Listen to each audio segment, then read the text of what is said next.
Kuwait சர்வதேச விமான நிலையம் மீது ட்ரோன் தாக்குதல் நடத்தப்பட்டதால் லேசான பாதிப்பு ஏற்பட்டதாக குவைத் சிவில் ஏவியேஷன் பொது அதிகார சபையின் அதிகாரப்பூர்வ செய்தி தொடர்பாளரான திரு அப்துல்லா அல் ராஜி கூறியுள்ளார்.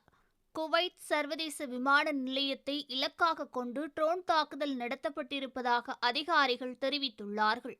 இந்த தாக்குதலால் பல ஊழியர்களுக்கு லேசான காயங்கள் ஏற்பட்டுள்ளதாகவும் பயணிகள் முனையம் ஒன்றில் குறிப்பிட்ட அளவு சேதம் ஏற்பட்டுள்ளதாகவும் கூறப்படுகிறது.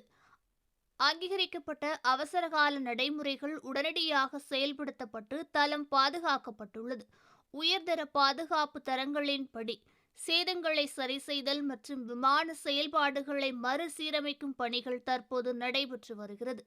பாதுகாப்பு நிலைமை இப்போது முழுமையாக கட்டுப்பாட்டில் இருப்பதாகவும் பயணிகள் மற்றும் ஊழியர்களின் பாதுகாப்பிற்கே முன்னுரிமை அளிக்கப்படும் என குவைத் அதிகார சபை உறுதி செய்துள்ளது. மேலும் பிராந்தியத்தில் நிலவும் பாதுகாப்பு சூழலை கருத்தில் கொண்டு குவைத்தில் உள்ள அனைத்து இந்திய குடிமக்களும் விழிப்புணர்வுடன் இருக்குமாறும் பாதுகாப்பு வழிமுறைகள் மற்றும் ஆலோசனைகளை பின்பற்றுமாறும் எச்சரிக்கையுடன் இருக்குமாறும் அறிவுறுத்தப்படுகிறார்கள். இந்திய குடிமக்கள் செய்திகளையும் குவைத் அரசின் அதிகாரப்பூர்வ அறிவிப்புகளையும் தொடர்ந்து கவனிக்குமாறு ஊக்குவிக்கப்படுகிறார்கள்.